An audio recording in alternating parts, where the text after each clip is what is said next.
Bom dia a todos, sejam bem-vindos a mais esse momento de reflexão aqui no nosso primeiro Enopen, o Encontro Nacional Online de Professores que Ensinam Matemática.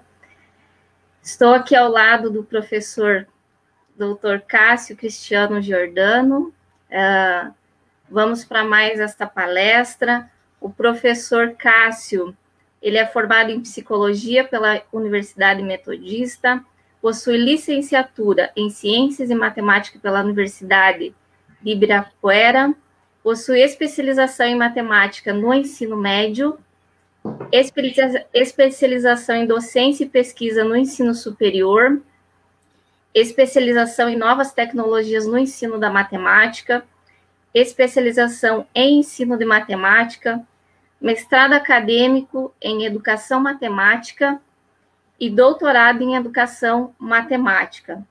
Hoje o professor Cássio atua como professor da Educação Básica na Secretaria de Estado de Educação do Governo do Estado de São Paulo, leciona também nas Faculdades Integradas de Guarulhos, nos cursos de pós-graduação em Educação Matemática e em Psicopedagogia.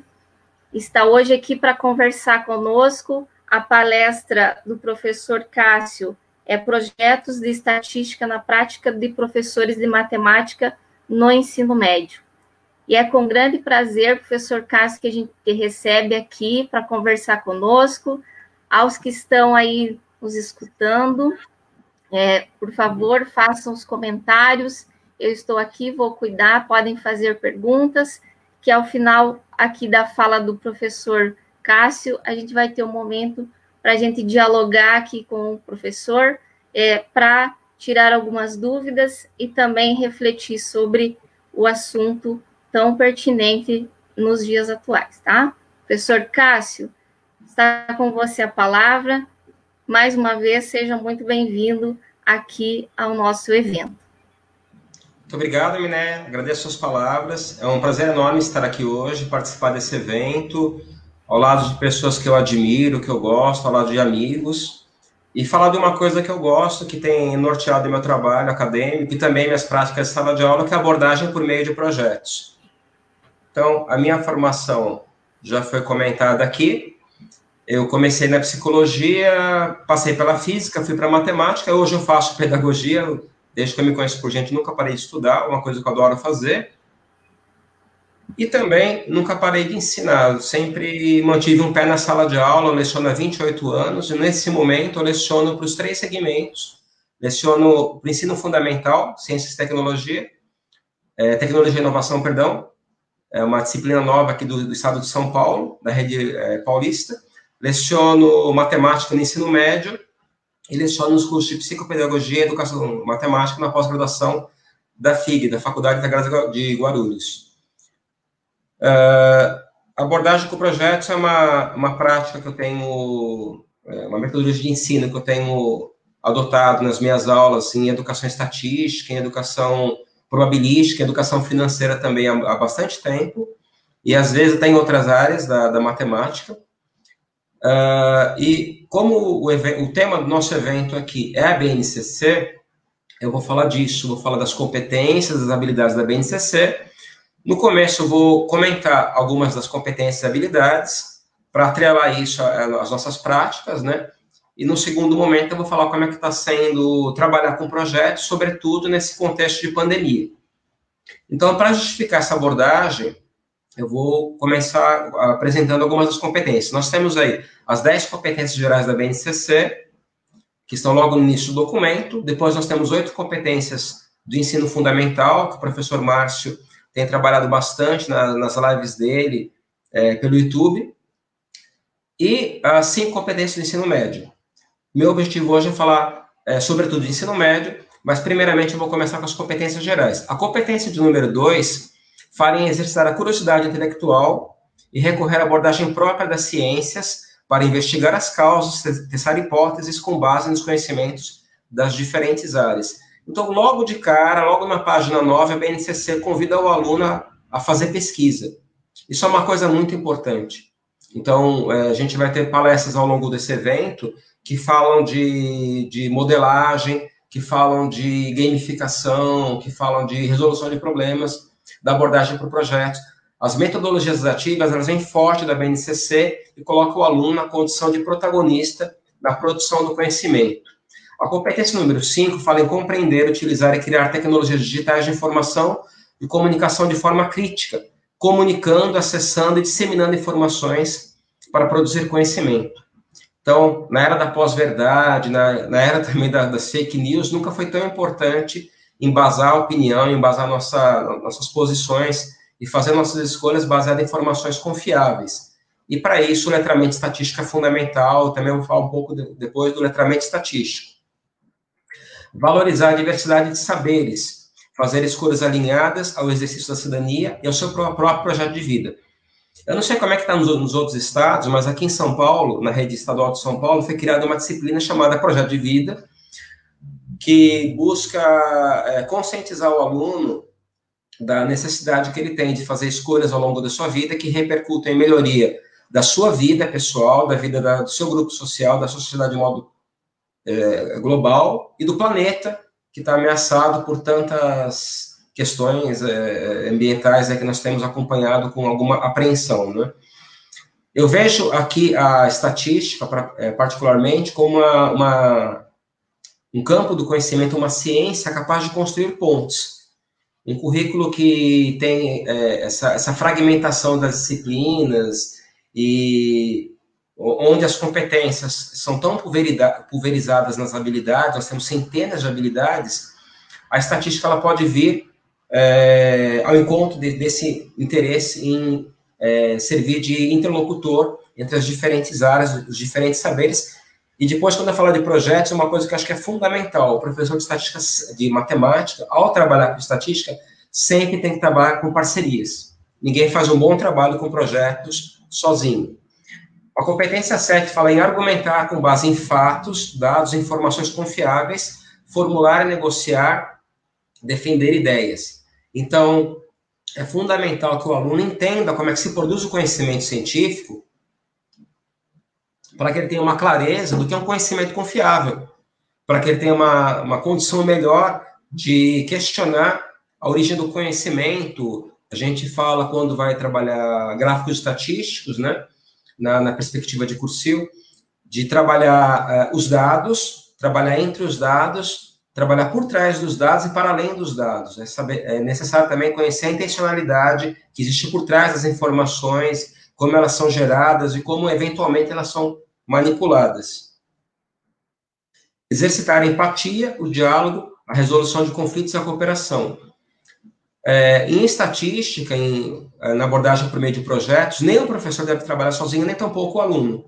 Então, o aluno deve trabalhar sempre de forma em grupos. A gente tem como um referencial forte nessa área os trabalhos de John Garfield.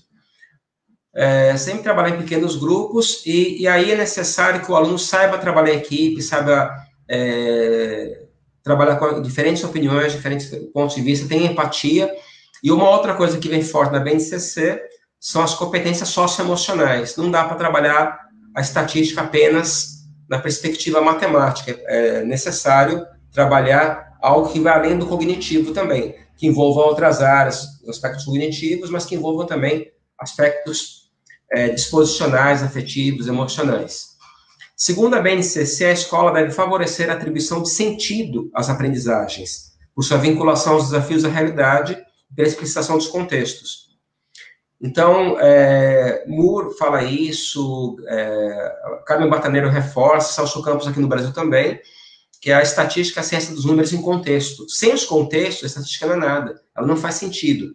Então, quando o aluno pega um exercício de estatística num livro didático, algum material institucional, e não conhece o contexto daquele problema, ele deixa de fazer sentido e qualquer resposta passa a ser aceitável. Quando a gente trabalha por projetos, isso não acontece. Até porque o aluno geralmente escolhe o tema que ele vai trabalhar. A BNCC fala ainda que a escola deve promover a aprendizagem colaborativa em equipe, estimular atitudes cooperativas propositivas, que possibilitem ao aluno enfrentamento dos desafios que são vividos na sua comunidade, na sociedade de modo geral, e no planeta de forma global, como nós temos aí nas ideias de Edgar Morin. A garantir a contextualização dos conhecimentos, articulando as dimensões de trabalho da ciência, tecnologia e cultura, construir projetos pessoais e coletivos, compreender e utilizar conceitos e teorias que compõem a base do conhecimento científico-tecnológico. Nós vemos um momento sombrio, um momento perigoso para a nossa civilização, onde as pessoas acham que tomar ou não vacina é uma questão de escolha pessoal, não compreendem as repercussões disso, onde algumas pessoas têm um pensamento estranho de defender que a Terra é plana e coisas do gênero. Então, é muito importante nós, hoje em dia, retomarmos os valores da ciência. E você vai respeitar o conhecimento científico quando você conhece a sua produção. E aí a BNCC fala uma coisa muito interessante, falar de metodologia de pesquisa. O aluno deve conhecer os procedimentos metodológicos, o passo a passo da produção do conhecimento científico. Isso é fundamental. Ele não vai receber resultados, ele vai produzi-los também. E na abordagem por meio de projetos, não somente nela, na modelagem, em outras áreas, outras metodologias de ensino também, isso é possível, isso fica claro para o aluno, o aluno vive isso de uma maneira prática, né? Apropriar-se das linguagens científicas, utilizá-las na comunicação, na disseminação do conhecimento. Então, não basta o aluno ser letrado no sentido de escrever conhecimento embasado em estatística. Ele tem que saber ler, escrever e comunicar de forma oral também esses saberes, e daí a gente destacar a importância do aluno apresentar os seus trabalhos para os colegas, para os professores, para a comunidade escolar de um modo geral, para os pais de alunos também, né? Apropriar-se das linguagens científicas e tecnológicas. Até 3 anos atrás, aqui em São Paulo, era proibido o celular na sala de aula. É até engraçado pensar isso hoje, né? Hoje o aluno não consegue viver sem o smartphone, sem o computador, sem o tablet. Aqueles que têm a condição socioeconômica de possuir esses equipamentos. Nós, infelizmente, temos muitos alunos que não têm. Isso é um grande problema em todo o Brasil. Mas, hoje, seria estranho o aluno ir para a escola sem esse equipamento. Então, hoje a gente pode falar da apropriação das tecnologias por meio de aplicativos, softwares gratuitos de uso livre, né? E o professor ele vai se apropriando disso. Muitos professores, quando começou esse ano de 2020, não tinham conhecimento do que era o Google Meet, do que era o Microsoft Teams, e hoje todo mundo fala com liberdade, com autonomia, não todo mundo, digo, mas boa parte dos colegas também. Os alunos vão se apropriando dessas tecnologias, isso é fundamental para o avanço da nossa sociedade, né? Agora, falando, isso que eu falei até esse momento, se aplicava a toda a educação básica, né, na BNCC. Agora eu vou começar a falar da matemática de modo mais específico, né? Então, no campo da matemática e suas tecnologias, o que a BNCC nos traz? Para o desenvolvimento de habilidades relativas à estatística, já tratando especificamente da nossa área, os estudantes têm a oportunidade não apenas de interpretar estatísticas divulgadas pela mídia, o que também é importante. Nós temos o exemplo das eleições municipais que aconteceram agora no final de semana, as eleições americanas, que também mobilizaram o mundo todo agora, né? Trump versus Biden, uma questão que ficou muito em evidência nos últimos dias, né? Então, compreender, discutir essas questões são importantes, mas também planejar, executar pesquisa amostral, interpretando as medidas de tendência central, e de comunicar resultados obtidos por meio de relatórios, incluindo representações gráficas. Medidas de tendência central e dispersão também, faltou acrescentar aí, né? Então, o aluno conhecer essas medidas de posição, conhecer tabelas, diagramas, gráficos, e usar tudo isso em prol de uma discussão que envolve outras áreas do conhecimento humano, outros saberes. Já nas competências de matemática do ensino médio, nós temos 5, eu não vou falar hoje por questão de tempo, das competências do ensino fundamental, elas também, acho que todo professor deve conhecer, mesmo quem só atua no ensino médio deve conhecer a BNCC de modo global. Eu sei que é um documento grande, tem 600 páginas, mas é importante que o professor faça a leitura, faça a discussão da BNCC. Mas é uma questão de recorte, assim, temático, eu vou falar das competências do ensino médio, e elas são 5. Na primeira competência, fala assim, utilizar estratégias, conceitos e procedimentos para interpretar diversos contextos. Mais uma vez, a matemática se aproximando das ciências humanas, da ciência da natureza. propor ou participar de ações para investigar desafios do mundo contemporâneo e tomar decisões. Então, o aluno tem que se engajar, uma palavra que está em evidência nos últimos meses, aí, por conta também do contexto da pandemia, o engajamento do aluno, buscar engajamento do aluno, né? Então, a busca ativa, engajamento. Então, o aluno ele deve se envolver e sentir ator dessa realidade, né? Então, para isso é importante que o aluno ele participe de modo ativo e aí a urgência de se trabalhar em sala de aula, as metodologias ativas. Utilizar estratégias para interpretar, construir modelos, resolver problemas, analisando a plausibilidade dos resultados e a adequação das soluções propostas de modo a construir argumentos consistentes. Então, o aluno ele precisa saber dialogar usando dados científicos. E aí a gente vê nas entrelinhas o convite a fazer pesquisa por projetos, o convite a trabalhar com modelagem e a antiquíssima abordagem da resolução de problemas. Compreender e utilizar com flexibilidade e precisão diferentes registros. E aí também é importante o conhecimento estatístico, o aluno entender quando ele escolhe por um gráfico, por uma tabela, quais os ganhos e as perdas de fazer uma ou outra escolha, né? Não é só uma questão de escolher por padrões estéticos, os gráficos, né? Eles têm adequações muito específicas, né? E a estatística, a linguagem estatística se aproximar da algébrica, da geométrica, da computacional. Nós temos um software bastante utilizado aqui em São Paulo, a gente tem um palestrante que vai falar hoje, o professor Humberto Bortolossi, que fala com muita propriedade dele, o GeoGebra, que articula bem, até o nome do aplicativo e software GeoGebra, vem daí, né, da articulação da geometria com a álgebra. Nós usamos o GeoGebra, que é um recurso computacional que está à mão do aluno, para trabalhar estatística. O aluno ele pode usar num smartphone, num tablet, num computador, ele pode instalar se ele quiser, ele é gratuito, né? Se ele não quiser ocupar memória no dispositivo, ele pode usar online. Então, é muito intuitivo, muito prático, né? E a gente vê na sala de aula, na mão do aluno, né, do celular que o aluno geralmente já porta na sala de aula, né, uma condição para articular essas linguagens aí, né? Investigar, estabelecer conjecturas, empregando diferentes estratégias, a observação, o reconhecimento de padrões, a experimentação e as diferentes tecnologias. Bom, as competências, como eu falei para vocês, elas são 10 as competências gerais, 8 as específicas de matemática no ensino fundamental e 5 no ensino médio. No entanto, quando a gente vai estudar as habilidades presentes da BNCC, a gente fica um pouco preocupado, porque elas, como eu já disse, elas estão pulverizadas, são muitas habilidades, e é uma coisa que eu acho que o professor tem que tomar um certo cuidado, não ficar nessa apreensão de falar qual habilidade eu vou trabalhar hoje, qual a competência que eu vou trabalhar amanhã. Isso é impossível, porque a gente não está dentro da cabeça do aluno, a gente não sabe o que o aluno vai fazer. Então, quando você propõe um problema, propõe uma sequência didática, alguma atividade para o aluno pode usar estratégias que você não pensou. O aluno sempre nos surpreende. Então, muitas vezes, o aluno acaba mobilizando uma outra habilidade, outras habilidades, outras competências. E é nessa diversidade de soluções que está a riqueza da aula, na discussão que o professor deve realizar em cima dos diferentes resultados que os alunos obtêm. Então, é importante conhecer as habilidades na BNCC, sem dúvida é importante.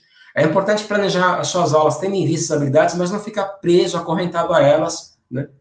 Elas não estão aí para servir para engessar a aula do professor, muito pelo contrário, para dar liberdade para o professor diversificar suas práticas. Mas eu vou falar aqui somente 3 habilidades, para não cansar vocês. Uma delas é a habilidade EM13 Mate 202, planejar e executar pesquisa amostral sobre questões relevantes, usando dados coletados diretamente ou em diferentes fontes. O aluno pode buscar no jornal, ele pode produzir pesquisa coletando dados, né, e comunicar os resultados. Então, isso vai aparecer em diversos momentos da BNCC, inclusive, logo nos primeiros anos, nos anos iniciais do ensino fundamental, já está bem claro lá nas habilidades da BNCC, o aluno deve se envolver diretamente em pesquisa.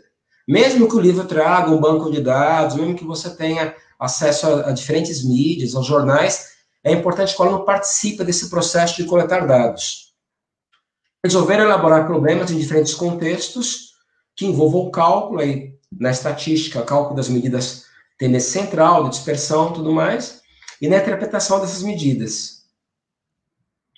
Construir e interpretar tabelas e gráficos com base em dados obtidos em pesquisas, novamente, pesquisas amostrais estatísticas, incluindo ou não o uso de softwares, incluindo sempre que possível, mas eu acho que é sempre importante trabalhar também no ambiente lápis-papel. Mesmo que o gráfico não fique bom, mesmo que a tabela tenha alguma... O aluno leve um pouco mais de tempo para construir tabelas e gráficos no ambiente lápis-papel, o aluno deve passar por essa experiência antes de migrar para o ambiente digital, para os softwares, para os aplicativos. Que interrelacionem a estatística, a geometria, a álgebra. A gente fala muito da interdisciplinaridade, mas é importante também trabalhar o trabalho intramatemático, trabalhar criando pontos entre a estatística e a matemática financeira, a educação financeira, a estatística, e a álgebra, a trigonometria, a geometria, outros campos de saberes matemáticos.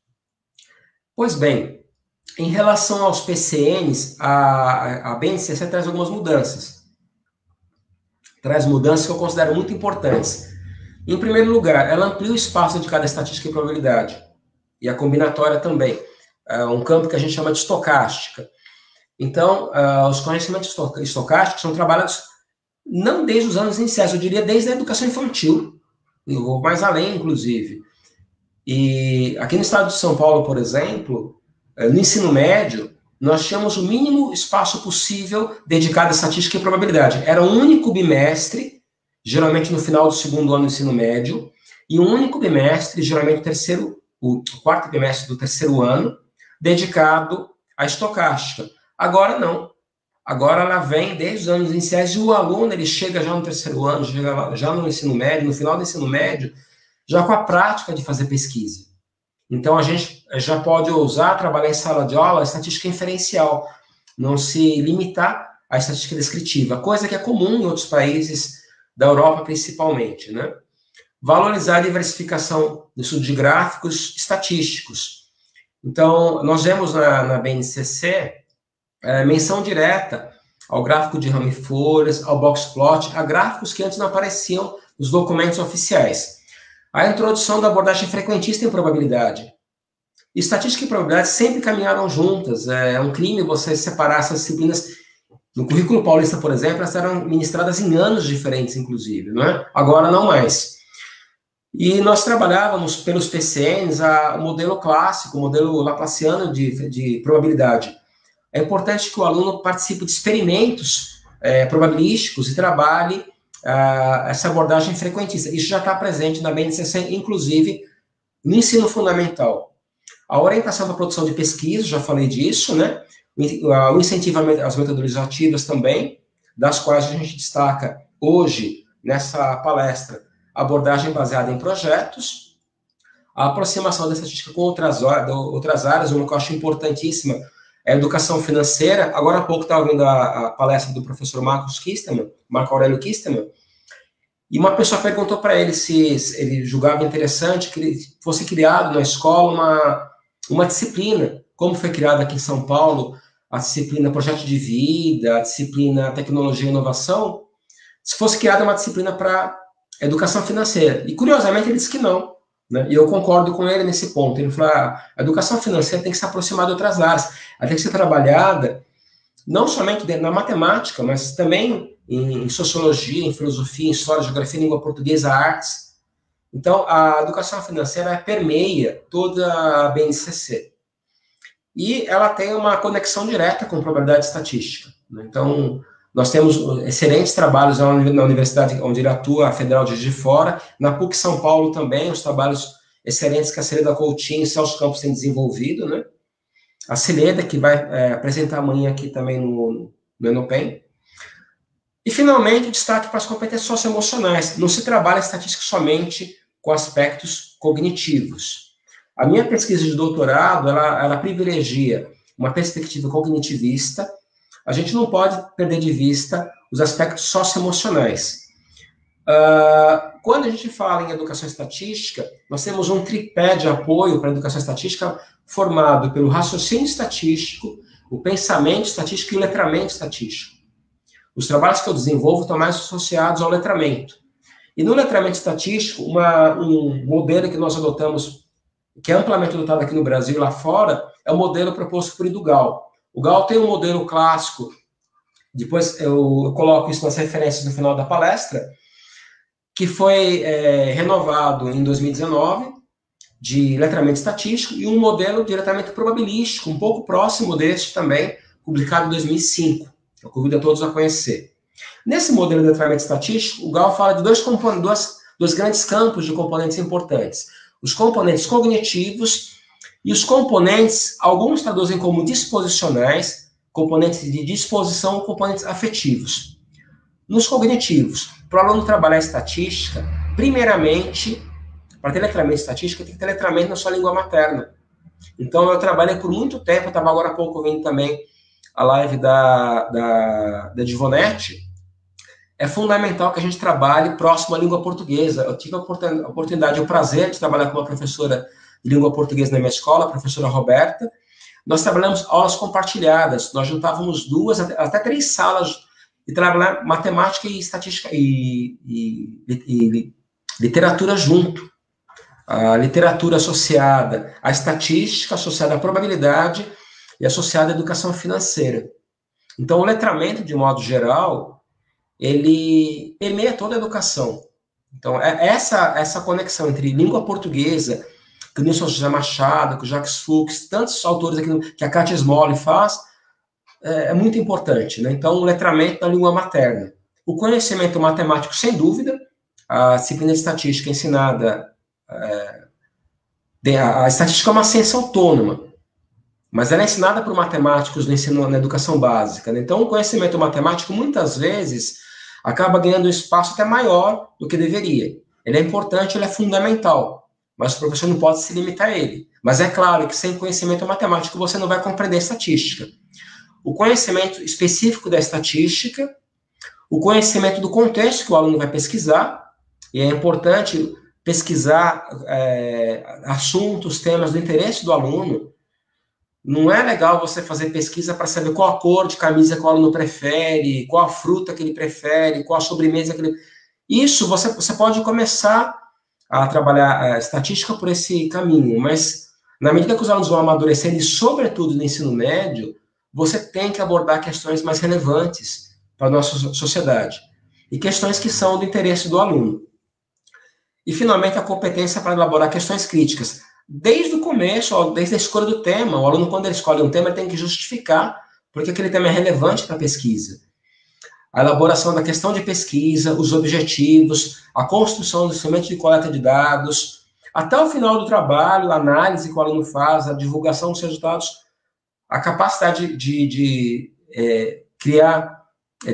propor questões críticas é fundamental para a pesquisa. Já no campo dos conhecimentos, dos componentes afetivos ou disposicionais, nós temos as crenças, as atitudes e a postura crítica do aluno. Isso envolve a cultura que ele está, envolve a religião, envolve a sociologia, envolve a antropologia, envolve diferentes saberes, e o professor tem que estar atento a isso. E respeitar também essas diferentes crenças, esses diferentes saberes, diferentes culturas, e envolver esses elementos no seu trabalho. Falando do pensamento estatístico, nós temos aí, eu não vou me aprofundar muito nesse campo, né? Mas nós temos aí as dimensões do pensamento propostas por White e Pfannkuch, Chris White e Maxime Pfannkuch, de Auckland. Esses autores, eles propõem, dentre essas dimensões, uma dimensão que é o ciclo investigativo do pensamento. A gente simplifica chamando de ciclo PPDAC. Então, diante de um problema, você planifica as suas ações, você planeja as suas ações, você vai atrás de dados, trabalha esses dados, analisa esses dados e, a partir daí, você chega às suas conclusões. E essas conclusões sempre levantam, ao final, elas trazem novas descobertas, mas trazem também novas questões. Isso É fundamental na escola que o aluno ele saia da sua aula com novos saberes, novas aprendizagens, mas também com novas perguntas. Então, o que vai acontecendo conosco, quanto mais a gente aprende, mais a gente vai se conscientizando que menos sabe, que mais precisa aprender. Então, isso é uma coisa que não tem fim. Daí a necessidade da gente estar sempre se atualizando, ser professor em sala de aula sempre tem que estar estudando. Não dá para você ficar dando a mesma aula ao longo de 5, 10, 15 anos, é impossível no século XXI, sobretudo. E quando você conclui uma pesquisa, você sempre levanta novas questões. Eu comecei a minha tese de doutorado tentando responder uma pergunta que eu levantei no final da minha dissertação de mestrado. E isso é comum. Você pega questões que foram levantadas em artigos, em pesquisas de outros colegas, ou que foram trazidas por alunos seus, ou que você leu em alguma revista, em algum lugar, mas que você percebe de alguma maneira que é relevante para a nossa sociedade. Esse ciclo de pensamento, ele foi transposto para a prática da pesquisa estatística, da abordagem por meio de projetos. E uma grande referência nossa aqui no Brasil, eu falo assim, na Europa, na América Latina também, é Carmen Bataneiro. É uma pessoa que eu tive o prazer de conhecer pessoalmente esse ano, agora de 2020, né? Aliás, já no ano passado eu tive um grande contato com ela. A Suzy Samak ontem fez uma palestra aqui também, ela falou disso, né? A Suzy Samak é coordenadora do nosso GT, nosso grupo de trabalho de educação estatística. No final eu vou falar um pouco disso. Ela falou de uma aproximação que o nosso grupo aqui de pesquisadores brasileiros fez com o grupo da Universidade de Granada, que é liderado pela Carmen Bataneiro. Ela traz uma proposta de trabalho para o projeto que é muito interessante para nós. E a Carmen Bataneiro é uma pessoa assim, boníssima, muito generosa. Ela tem um site, depois eu vou colocar o link aqui para vocês, onde vocês podem baixar livros, podem baixar teses, artigos, muito material. Parte desse material está em inglês, parte dele em francês, a maior parte do material está em espanhol, mas também tem material em português. E nós conseguimos produzir, ao final de um seminário realizado em parceria Brasil-Espanha, um livro que foi publicado na Espanha, um e-book que é de livre acesso, é gratuito, né, com os nossos trabalhos.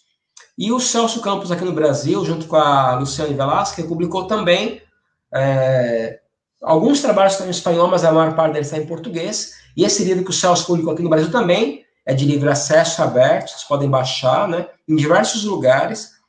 Dentre eles, o nosso grupo social, o Facebook do GT, e o nosso Instagram, que depois eu vou divulgar no final dessa palestra. Então, a Carmen Bataneiro tem um livro chamado Estatística por Projetos, e vários artigos também, onde ela traz esse modelo, que é uma adaptação desse modelo de pensamento, do ciclo investigativo do pensamento estatístico para o ciclo investigativo de pesquisa. Então, começa com um problema, a partir desse problema você levanta algumas questões com criticidade, vai coletar os seus dados, organiza esses dados em tabelas, diagramas, gráficos, analisa esses dados, busca resolver o problema, e se não consegue resolver esse problema total ou parcialmente, total raramente a gente consegue, né? Geralmente é parcial, você retoma a pesquisa e se você consegue total ou parcialmente resolver alguma coisa, você tem a obrigação de socializar o seu conhecimento, suas descobertas, daí a necessidade de tornar os nossos livros, os nossos artigos, sempre que possível, públicos. Escrever informando essas descobertas é uma coisa que eu acho fundamental que o professor deve desenvolver. O registro. Foi uma outra coisa que também Edvonetti falou hoje cedo, né? O professor deve registrar as suas práticas. Algumas vezes isso vai ser confundido com vaidade pessoal, muitas vezes o professor vai ser julgado por colegas por isso, mas não tem importância, a gente segue assim mesmo. O importante é que você descobriu, que você construiu, que não é uma produção somente sua, professor, é uma produção dos seus alunos, dos seus pares, da direção da equipe de gestão escolar, que você permita que outras pessoas tenham acesso a essas descobertas, né?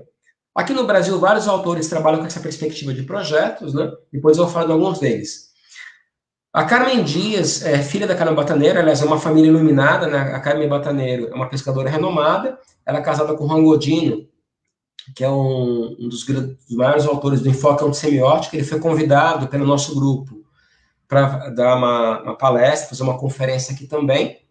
Essa conferência está disponível na íntegra no nosso canal no YouTube, que depois eu vou divulgar. Então, a Carmen Bataneiro, seu esposo, o Juan Godino, um dos maiores referenciais do Enfoque Ontosemiótico, e a filha dela, Carmen Dias, né, da Universidade de Uelva, tem várias publicações sobre análise exploratória de dados e o trabalho com projetos. Então, nesse livro que eu recomendo a vocês a leitura, Estatística com Projetos, ela faz o seguinte comentário: os projetos reforçam o interesse do aluno, especialmente se é ele quem escolhe o tema. Então, é importante que parta do aluno, do interesse do aluno, essa escolha do tema. Se aprende melhor com dados reais e se introduzem ideias que não aparecem nos dados inventados, como a precisão, a variabilidade, a confiabilidade, o desvio. Mostra-se que a estatística não pode ser reduzida a conteúdos estritamente matemáticos. Então, é a Carmen Dias, filha da Carmen Bataneiro. Nesse livro, esse livro é interessante porque na primeira parte ele traz uma discussão teórica sobre educação estatística, mas na segunda parte ele traz uma série de exemplos. Então, os exemplos são inspiradores. Quando você vê um exemplo como esse, você pensa assim: eu posso fazer isso em sala de aula, isso aqui não dá para fazer. Eu comentei com vocês, por exemplo, que eu trabalhei um bom tempo, por 16 anos, na EJA. E tem pouca publicação no Brasil falando de educação estatística na EJA. E um trabalho formidável que eu encontrei nesse campo foi produzido pela Kelly Conte, lá de Minas Gerais. E o trabalho que ela fez me inspirou a fazer um trabalho também com os meus alunos de EJA, lá em Diadema. Esse trabalho foi publicado depois juntamente com a Cileda e com o Anderson Azar, no CIPEMAT. Assim, a Kelly Conte deixou claro que você pode trabalhar mesmo com as restrições de tempo e com as limitações que a EJA nos impõe, estatística para projetos. Então, conhecer o trabalho dela foi importante para mim, ela é uma referência para mim, né? Então, sempre que você divulga o seu trabalho e torna isso acessível às pessoas, você acaba inspirando outras práticas, né? E as pessoas vão ter acesso a esse material e vão adaptar, e vão melhorar, e vão aperfeiçoar, e vão dar andamento, vão dar dinamismo a esse ciclo, ao ciclo investigativo. E nesse livro, como eu falei para vocês, que está disponível gratuitamente no site de Granada, vocês podem ter acesso a várias experiências como essas, né? A Carmen Bataneiro, ela faz esse comentário que também acho relevante. Problemas de exercício do livro didático, eles tendem a se concentrar apenas em conhecimentos técnicos. Os projetos estatísticos aumentam a motivação dos alunos, o interesse deles. Não podemos esquecer que a estatística é a ciência dos dados. Os dados não são números, mas números em contexto. É o que eu já havia antecipado aqui para vocês, né? Aqui do lado, à direita, depois vocês podem pegar também essa palestra vai ficar disponível depois na internet. Vocês podem também depois acessar os links que eu vou apresentar no final dessa palestra. Mas aí está o link para o grupo da Carmen Bataneiro. Todo mundo que gosta de estatística, se interessa por probabilidade, deve visitar essa página aí. Tem muito material bom lá. Aqui no Brasil, várias pessoas trabalham com esse ciclo investigativo. E eu menciono aqui duas pessoas que eu gosto muito, que eu admiro muito, a Verônica Gitirana e a Gilda Guimarães, que é uma grande amiga. O ciclo investigativo de pesquisa. E, trabalhando nessa perspectiva, nós propomos para os alunos, geralmente, a escolha do tema. Muitas vezes, nós podemos fazer algum recorte, podemos fechar parcialmente essa escolha. Esse ano, eu trabalhei com o contexto pandêmico em diversas áreas, como é que estava o lazer, como é que estava o convívio social, como é que estava as práticas esportivas, a alimentação, as leituras dos alunos nesse contexto pandêmico, né? E dentro desse recorte das vivências em contexto pandêmico, os alunos fizeram suas escolhas, né? Mas é fundamental que os alunos tenham uma participação direta nessas escolhas. Geralmente eu proponho alguns temas e deixo uma porta aberta. Eu falo assim para o aluno: você tem essas escolhas aqui e tem um tema livre. Agora, para você desenvolver um outro tema, você tem que me convencer que esse tema é relevante, que tem importância, não somente para você em nível pessoal, mas para os seus colegas, para a tua família, para a sociedade, de modo geral. E se o aluno me convence os colegas disso, né, ele pode conduzir a pesquisa dele num tema que eu não propus. Então, a partir do momento que o tema é escolhido, os alunos vão definir a sua questão de pesquisa, ela é o coração da pesquisa, né? A gente tem uma professora lá na PUC, a Zezé, que ela fala isso, ó, pega a tua questão de pesquisa, cola na geladeira, põe no armário, lê essa questão de pesquisa quando você acorda antes de dormir, porque, assim, ela vai conduzir as suas práticas. É muito fácil você dispersar, você perder o foco quando você começa uma pesquisa, porque tudo é interessante, tudo chama a nossa atenção. Mas a questão de pesquisa que vai ser a nossa âncora, vai trazer nós para a realidade do nosso trabalho. A partir da questão de pesquisa, você começa a formular os seus objetivos, você levanta algumas hipóteses, vai testar ao longo do trabalho essas hipóteses, se elas são confirmadas ou não, define que amostra você vai utilizar na sua pesquisa, quais os procedimentos de amostragem, coleta seus dados por entrevistas, hoje, no contexto pandêmico, geralmente a coleta de dados é virtual, classifica os dados, organiza por meio de tabelas, gráficos, diagramas, registra isso daí de diferentes maneiras, diferentes tipos de registro, digitais ou não, faz análise, que é a parte mais difícil do trabalho estatístico, eu digo, né, que é uma parte pouco trabalhada na educação básica e muito menos ainda pelo livro didático, né. Chega às suas considerações finais, eu não gosto muito do termo conclusão. A conclusão dá a impressão que terminou alguma coisa e não terminou nada, né? A gente retoma o ciclo, né? Mas algumas conclusões a gente pode chegar, evidentemente, né? E aí divulga essas informações. E aí passa para as pessoas as nossas descobertas. Aqui eu tenho algumas fotos de algumas práticas que eu realizei aqui na minha escola, aqui no estado da Rede Estadual de São Paulo, na escola José Calvite, antes da pandemia, evidentemente, né? E aí vocês veem os alunos participando de um painel, apresentando suas pesquisas no anfiteatro da escola, para colegas, para professores, para membros da direção. Então, é uma inversão.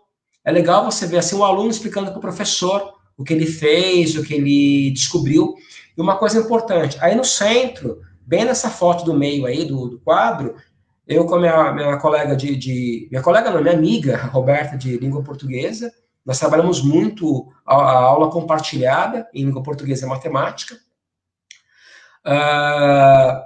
É muito importante que o professor trabalhe com parceiros. Quando eu trabalho com projetos, eu me coloco na condição de orientador de trabalho. Quando os alunos falam assim, professor, o que eu faço agora? Eu sempre devolvo a pergunta para o aluno, o que você quer fazer? O que você pode fazer? Né? Quando o aluno fala assim, mas professor, esse gráfico é melhor ou esse gráfico aqui? Então, o que você acha que é possível visualizar melhor por meio desse gráfico? O que você acha que não dá para visualizar? O que é impossível expor a partir desse gráfico? E esse outro gráfico? Então, a escolha nunca é minha, a escolha é do aluno. Então, eu me coloco na condição de orientador, mas eu trabalho sempre com um co-orientador. Então, nesse ano agora de 2019, um grupo lá escolheu o tema a possível volta da inflação, e eles foram trabalhar em parceria com a professora de geografia. Um outro grupo escolheu a questão da gravidez da adolescência.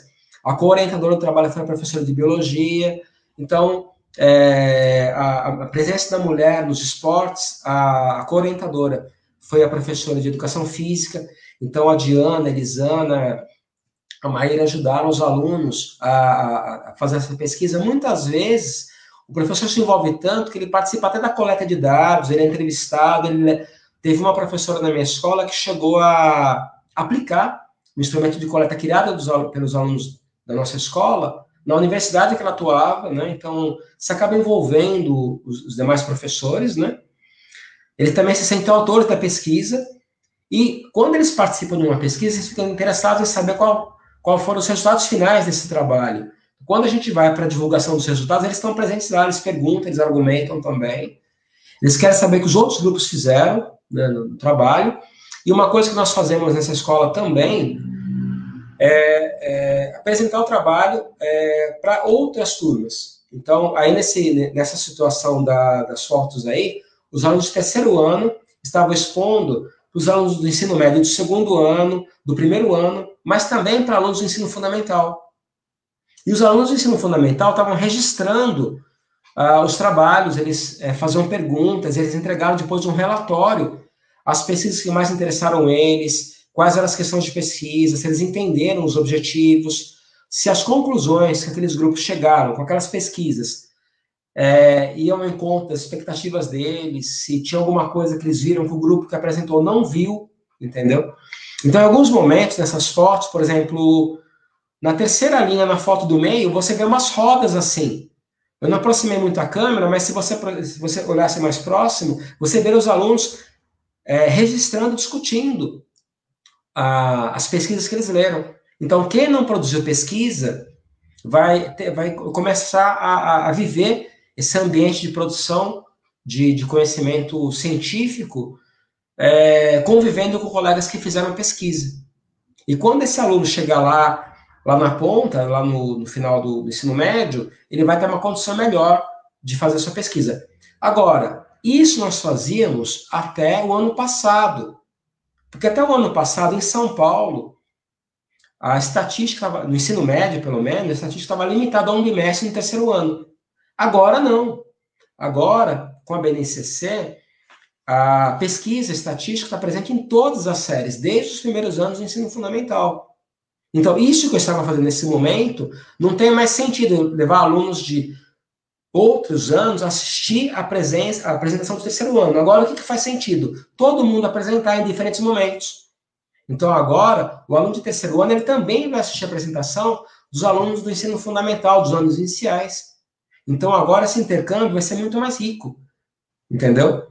Mas nesse contexto aí que eu apresentei esse trabalho, nós não tínhamos ainda essa condição. Gostando ou não, eu sempre respeitei os currículos das escolas onde eu trabalhei, né? E nós tínhamos essa limitação. Agora nós temos liberdade para trabalhar de modo contínuo a estatística, a probabilidade, a combinatória, desde os anos iniciais. Essa é uma das mudanças que a BNCC nos trouxe, né?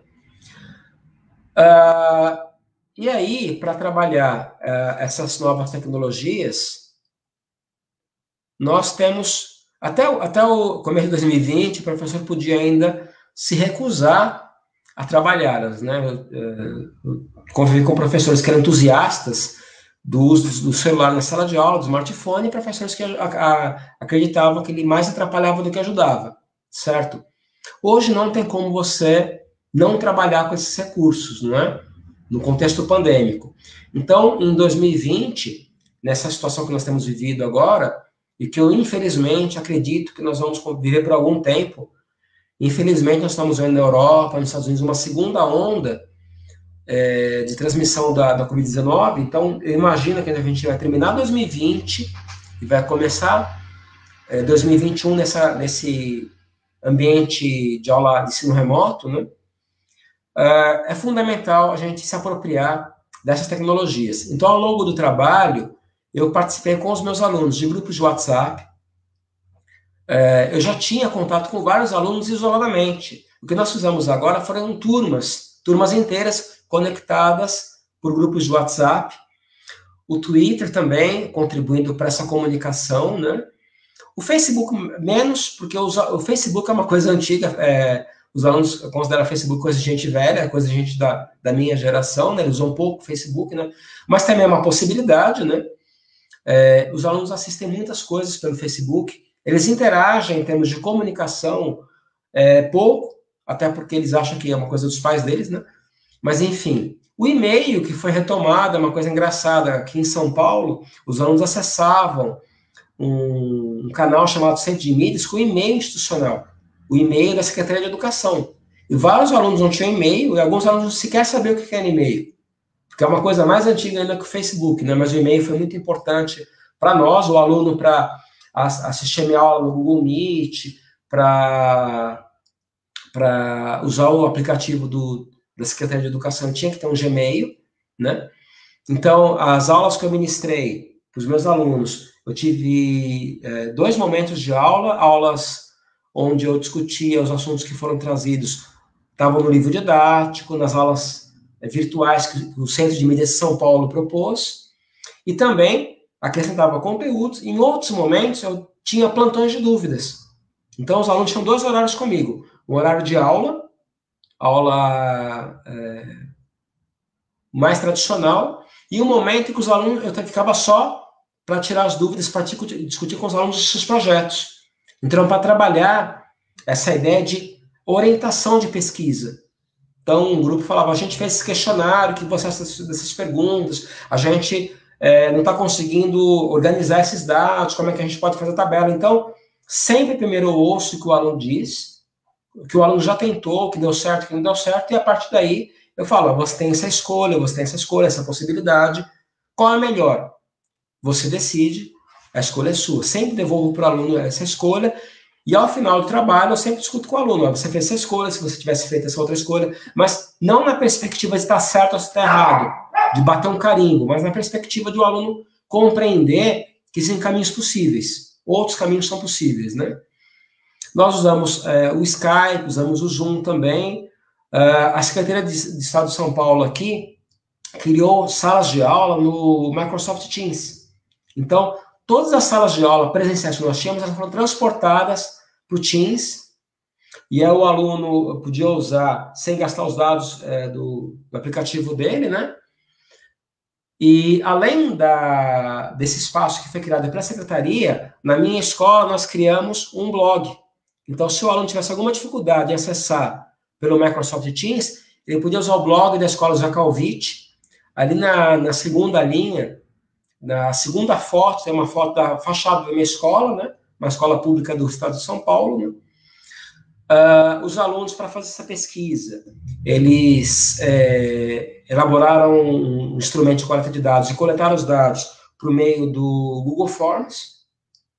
Vários deles a gente estava acostumados ainda com esse recurso, a gente ensinou, orientou também a trabalhar com isso.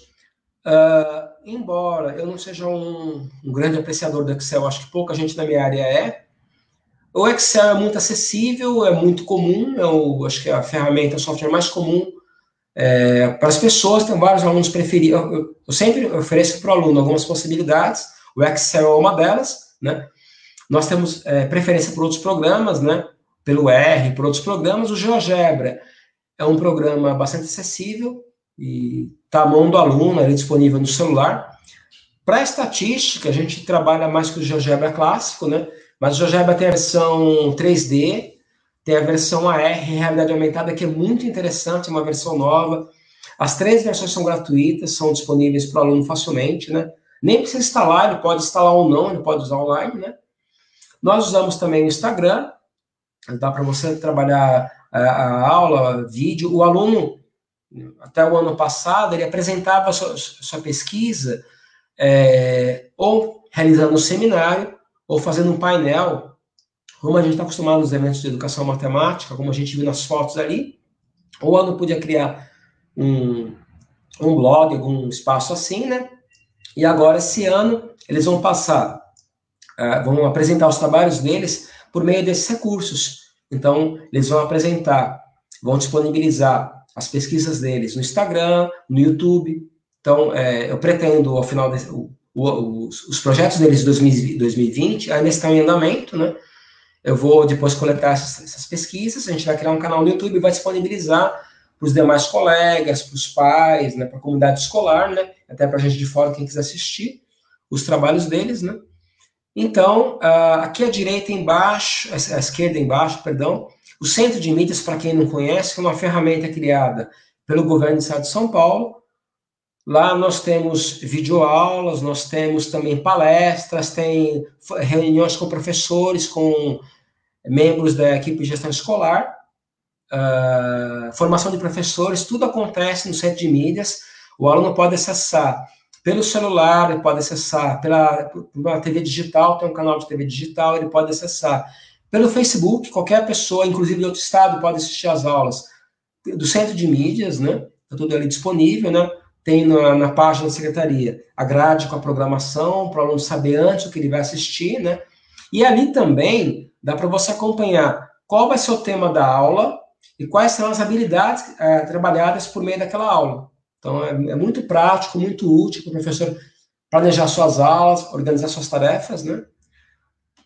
As aulas entre mídias, eu também tenho algumas ressalvas, mas não vou ficar discutindo isso aqui agora. Eu acho que o Estado de São Paulo fez o que dava para se fazer, né, nesse momento, né? É passível de críticas também, né? Mas também foi uma coisa emergencial. Imagino que, se no ano que vem nós retomarmos esse modelo de aula, eles vão corrigir uma série de erros, uma série de falhas, nós teremos aulas melhores no centro de mídias.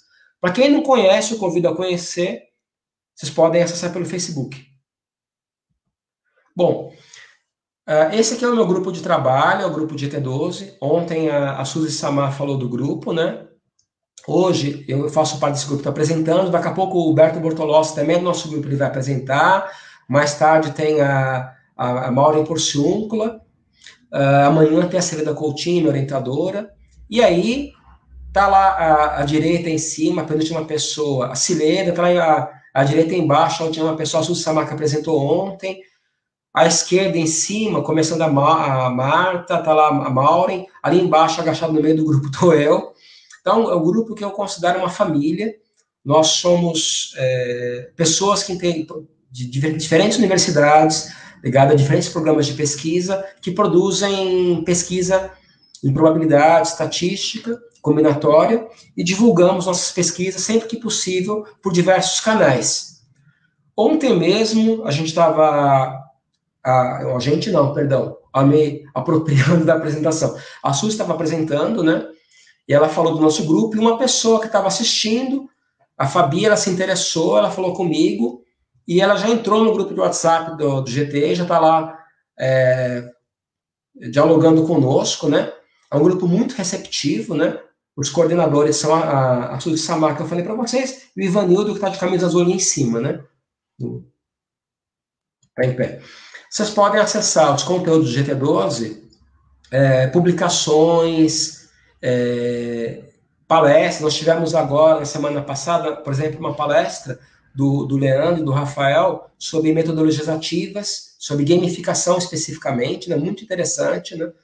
Depois que a palestra termina, ela continua disponível para quem quiser acessar, o professor também, no nosso canal. Então, aqui está o GT12 no Facebook. Aí embaixo tem o link, quem tiver com o celular, basta tirar uma foto aí do QR Code e acessar, entrar diretamente no nosso grupo de Facebook. Aqui no nosso grupo no Instagram, nós começamos o Instagram há menos tempo, né, mas também alimentamos com essas informações, publicações, eventos, palestras, todo tipo de material. Tem livros para vocês baixarem, revistas, né? Bastante material interessante. E o nosso canal no YouTube, vocês podem assistir algumas apresentações ali. Aí vocês vão ver algumas caras conhecidas, algumas que estão aqui nesse evento, né, também, né? E pessoas do Brasil, pessoas de fora, né, apresentando. Então, vocês têm o QR Code aí, o link. As referências, depois, quem tiver interesse nos livros que eu falei, Wide Fancook, Idugal, Bataneiro, os meus trabalhos também de mestrado e doutorado. Eu finalizo minha apresentação com um agradecimento à comissão organizadora do evento, né, o trabalho incrível esse evento, esse empenho, a quantidade de pessoas que eles conseguiram mobilizar. Eu fiquei impressionado em 2018 com o Enem, que aconteceu também no Mato Grosso, na Unemate. Foi tão grande o evento que aconteceu num estádio de futebol, na Arena do Pantanal, estava lá, né, vários amigos estavam lá, e nós vimos com grande prazer muitos professores participando. Então, não interessa para nós que a pesquisa acadêmica fique limitada às universidades. Ela tem que chegar na sala de aula, tem que chegar no chão de escola. Chão de escola, de onde, volto a dizer, eu nunca tirei o pé. Eu sou pesquisador, mas sempre, sempre fui professor e adoro isso, né? Então, eu acho que é importante que nossa pesquisa chegue à sala de aula, que também o trabalho que professor em sala de aula chegue na universidade. Nós temos grupos que fazem muito bem. Um exemplo de grupo que faz isso bem é o grupo de sábado lá da Unicamp, né? O GDS, que temos grupos colaborativos na PUC, na Unixul, na FURG também, um trabalho formidável do grupo da Maureen, né? Enfim, agradeço ao Márcio Urel, que fez o convite para mim, né? Um grande amigo, acompanho as aulas dele também, sempre que possível, nas redes sociais. E o agradecimento eterno que eu tenho à Celeda Coutinho, que me aguentou por 6 anos. Não é fácil me aguentar por tanto tempo assim. Ela me orientou no mestrado, doutorado, eu emendei, né? Eu estou com ela desde 2014, né? Publiquei artigos com ela, é assim, uma segunda mãe, uma pessoa que eu, além do profundo respeito profissional, tenho um grande carinho. E que apresenta amanhã, então não percam amanhã. A Cireda vai estar falando para a gente de probabilidade. Então é isso. E aí fico aberto aqui a perguntas, comentários, a quem quiser falar conosco. Obrigada, professor Cássio, foi ótimas as reflexões aqui apresentadas. Enquanto você estava conversando aqui conosco, eu estava a acompanhar os comentários aqui, e quero te falar que a gente atinge muitos municípios, na verdade, todo o Brasil tem vários estados aqui que aparecem, então a sua palestra chegou para muitos estados aqui dentro do nosso Brasil e inclusive fora, tá? Muitos agradecimentos, falando da excelente palestra, dos comentários, são vários que eu elenquei aqui, professor, mas algumas perguntas, inclusive para quem quiser fazer mais algumas perguntas, a gente tem esse tempo agora para isso, para a gente dialogar aqui com o professor Cássio. E aí, professor Cássio, eu vou fazer algumas perguntas que estavam durante os comentários, onde tem, por exemplo, que o senhor falasse um pouquinho mais sobre a questão desses projetos de vida, que em algumas escolas ainda não acontece, como que eles acontecem, tá? E aí depois eu faço as outras questões que apareceram aí durante os comentários, tá? E a gente vai conversando. Pelo novo currículo paulista, o projeto de vida virou uma disciplina. É uma disciplina que pode ser ministrada por qualquer professor. A secretaria deu uma formação, mas se você fosse de geografia, de história, de biologia, não importa a área, você poderia fazer esse curso, né? E a partir daí trabalhar com o aluno. Nesse projeto de vida, os alunos eles estabelecem metas, eles discutem o panorama, por exemplo, do mercado de trabalho, como é que está o mercado imobiliário, como é que as escolhas em termos de formação. E eu trabalho no projeto de vida atrelado também à educação financeira. Então, é muito curioso você ver assim os alunos discutindo o futuro, até situações assim engraçadas. Eu lembro que um dos anos que eu desenvolvi o projeto de vida, antes dessa disciplina ser criada, já trabalhava isso com eles, né? Casais de namorados começaram a criar projetos conjuntos. Então, eu vou fazer esse curso, eu vou fazer esse outro. Ah, mas se você for para essa universidade, eu não posso ir para lá porque lá não tem esse curso. Tem que buscar um outro lugar para a gente viver. Discutindo até mesmo se eles iam colocar os futuros filhos em escola particular, escola pública. A gente pode gastar melhor esse dinheiro em outras coisas. Não, a escola pública tem um excelente nível, veja a nossa escola. Esse tipo de discussão, né? Como eu trabalho mais com o ensino médio, uma grande preocupação para esses alunos é o mercado de trabalho, o desemprego, né? Então, cursos técnicos, cursos universitários.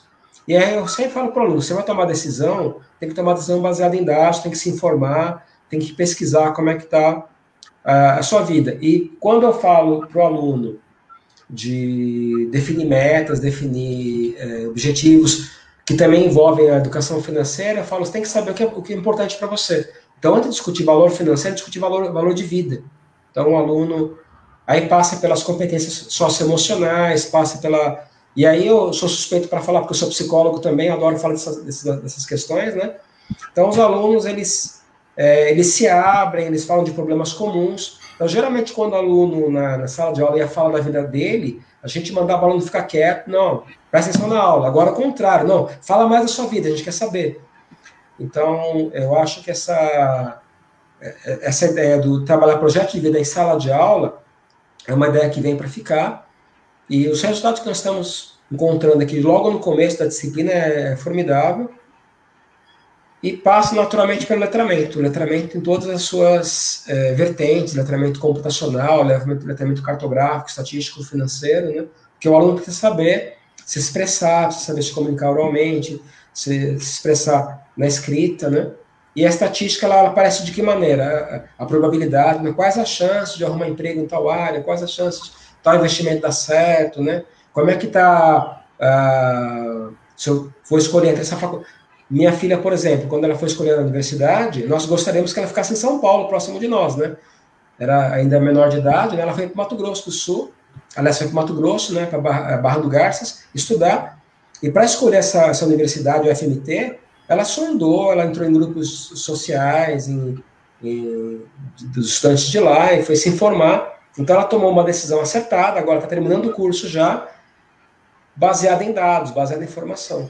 A estatística, ela serve para isso, para instrumentalizar as pessoas a tomar decisões corretas na vida. Muito bem.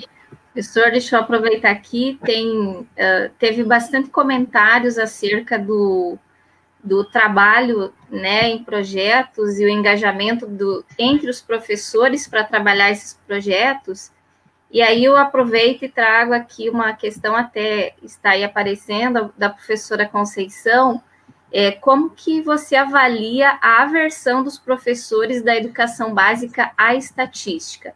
Então, se você pudesse fazer esse comentário, como que ocorre esse engajamento entre os professores e como que você avalia essa questão da aversão dos professores da educação básica? Poderia ir mais além, tem a aversão dos colegas de matemática e estatística, e muitos deles, né? Então, assim, a estatística é um espaço muito pequeno nas universidades. Às vezes o aluno tem uma única disciplina que trata de estatística e probabilidade, no curso superior, uma ou duas, e várias disciplinas que tratam de álgebra, de geometria. É natural que o professor, quando vai para a sala de aula, não se sinta confortável para trabalhar estatística. Ele não conhece bem, né? Não por culpa dele, por incompetência. Ele não teve formação para isso. Se para o professor de matemática isso já é um tabu, imagina para o pedagogo, imagina para outras áreas, né? Então, nós trabalhamos numa abordagem chamada análise exploratória de dados, que desmistifica um pouco esse fantasma da estatística. Então, a gente começa a trabalhar a estatística a partir de dados do nosso mundo cotidiano. E quando você percebe, você já está discutindo, falando de média, mediana, moda, então a gente insere os conceitos da estatística na medida que eles se fazem necessário. Então a gente não vai falar, primeiro eu vou definir o que é população, agora o que é amostra, agora o que é variável qualitativa, quantitativa. Não. A gente começa a discutir um problema do interesse do aluno, traz primeiro esse interesse do aluno para o trabalho, e a partir disso aí começa a desenvolver o projeto, né? E o professor tanto do fundamental quanto do médio, quando ele receia trabalhar com estatística, ele receia trabalhar com estatística da forma que ele viu na universidade, que muitas vezes era um ensino muito técnico, muito procedimental. Então, eu recomendo fortemente que esses professores leiam as últimas publicações da nossa área, tem livros gratuitos, assim, tem um livro que está lá no nosso GT também, sobre educação estatística nos anos iniciais, livros que falam de educação estatística até para bebês, nós temos, na educação infantil, né? Tem um livro da Gabriela muito, muito interessante lá da FURG, né? Sobre estatística para crianças, né? Tem um livro de probabilidade, Alice no País das Probabilidades, que também é muito legal. Então, o que eu recomendo é que o professor ele comece a buscar esses materiais, esqueça os livros que ele estudou na universidade, depois ele pode retomar esses livros, pode trabalhar com rigor maior, quando surgir essa necessidade, mas que, primeiramente, ele busque compreender que a estatística, ele querendo ou não, já faz parte da vida dele. Então, não é uma questão de conhecer a estatística, é uma questão de se apropriar da estatística, e eu sugiro que ele trabalhe dessa maneira, trabalhe numa abordagem exploratória, e aí quando ele for trabalhar nessa abordagem exploratória, ele tem que ter uma consciência de uma coisa, que ele vai aprender junto. A gente sempre aprende junto, essa questão do professor que chega na sala de aula já sabendo de tudo não existe mais. O professor não tem que ter vergonha de falar, eu não sei, ele tem que ter vergonha de não buscar informação. Não tem informação, muitas vezes não é culpa dele, é culpa da situação, da formação que ele teve também, né?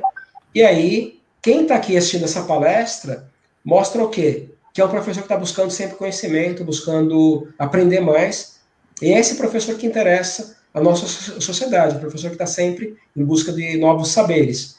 E aí ele vai aprender junto com o aluno, como acontece com a tecnologia. Então, quem não sabia trabalhar no Zoom, no Teams, no Meet, está aprendendo agora junto com o aluno. E é ótimo isso, né? Então, vamos aprender junto. Muito bem. Professor Cássio, mais uma questão aqui que eu vou trazer acerca das perguntas e comentários, né? Dessa questão das aulas diferenciadas, né? Que muito se fala. Até ontem nós estávamos numa discussão do que seria uma metodologia correta, né? E, na verdade, não existe uma metodologia correta, porque vai depender muito da situação, enfim. E aí o professor Juliano, traz a questão de que hoje o professor está lá na sala de aula, por exemplo, ele citou o 7º ano, que tem 37 habilidades para serem trabalhadas da matemática. E aí, como trabalhar com tudo isso, pensando na questão do tempo, eu acho que você poderia reforçar um pouquinho mais, você já falou sobre isso na palestra, dessa preocupação com o número de habilidades que a BNCC apresenta. Como que você vê isso na prática do professor? Então, eu proponho uma inversão. Eu acho que a preocupação com as habilidades, ela não deve vir antes do trabalho, deve vir depois. Então, essas habilidades que vão ser trabalhadas, elas emergem das práticas, né? Essas metodologias de ensino, elas não competem, elas colaboram. Então, eu não acho que a gamificação é melhor ou pior do que a modelagem, ou que é melhor ou pior que a abordagem para projetos. Eu trabalho com todas elas sempre que possível, entendeu? Então, é bom para o aluno também, é difícil para esse aluno ficar 5, 6 horas na escola, em algumas escolas, tempo integral. Então, quanto mais você diversificar suas práticas, mais interessante para o aluno e para você também. O professor, ele tende a ter burnout, tende a ficar com depressão. Quantos professores não vivem hoje se lamentando da escolha que fez, contando os dias para se aposentar? Quando você se aventura em novas práticas, a sua aula melhora, a sua qualidade de vida melhora. Você começa a se divertir com a aula, você se diverte fazendo projetos, você descobre coisas de outras áreas, você se diverte trabalhando com a gamificação. E com relação ao tempo, essa foi uma queixa que a gente sempre ouviu com relação a trabalhar com projetos. Eu tenho que cumprir esse currículo. Parece que é uma pena, uma punição, tem que cumprir pena. Né? Não é assim, né? Então, assim, quando você compartilha aulas, eu aproveito o tempo da aula do colega e o colega aproveita o tempo da minha aula. Então, quando eu trabalhei com aula compartilhada com língua portuguesa, nós tínhamos 10 aulas para trabalhar o projeto, não 5. Eram 5 de matemática, mais 5 de língua portuguesa. Quando o projeto envolve mais áreas, melhor ainda. E aí a gente fica pensando no que é possível se trabalhar. Vou trabalhar, por exemplo, gravidez na adolescência, e alguém fala lá de citotec, fala do abortivo, do contraceptivo. Isso envolve o professor de química, aí alguém fala ao longo da história como é que os contraceptivos foram sendo utilizados, entra professor de história, de sociologia, de filosofia. E aí a gente a gente não começa a se preocupar se vai dar conta do programa, o programa já está lá. Então você pode muitas vezes antecipar conteúdos que serão trabalhados depois, e você pode retomar conteúdos que foram trabalhados no passado, mas que não ficaram tão claros para o aluno. Então, você não pode pensar dessa maneira linear. O conhecimento ao longo da história não foi construído de maneira linear. Então, a gente também não pode trabalhar sem sala de aula. E quando você trabalha com projetos, vão surgir coisas que você não planejou. E aí, volta a dizer, a gente não pode ter medo de falar, não sei, eu vou ler sobre isso, vou me informar sobre isso, né? Mas o que eu percebo é que, geralmente, eu trabalho muito mais conteúdos quando eu trabalho com projetos do que fora deles. Entendeu? É muito mais fácil para mim fazer essas conexões. E eu faço sem esforço. Hoje eu tenho que fazer... Não, aparece no contexto da aula. Muito bem. Obrigada, professor Cássio. Volto a dizer, parabéns pela palestra. Foi um momento assim, de a gente pensar bastante. Houve muitos comentários. É muito bom. Teve um comentário que é muito bom escutar um professor que está com o pé no chão lá na escola, né? Quer dizer, você fala com propriedade de quem está junto à escola. Então, parabéns e Gratidão de estar aqui conosco no Enopen e esperamos em breve nos encontrar em outros momentos. Eu que agradeço, foi um prazer. Tá? Obrigado aos organizadores do evento por propiciar para nós esse momento. Grande abraço e um bom evento a todos aí com as demais palestras, que tem ótimas palestras aí pela frente. Abraço a todos. Tchau, tchau.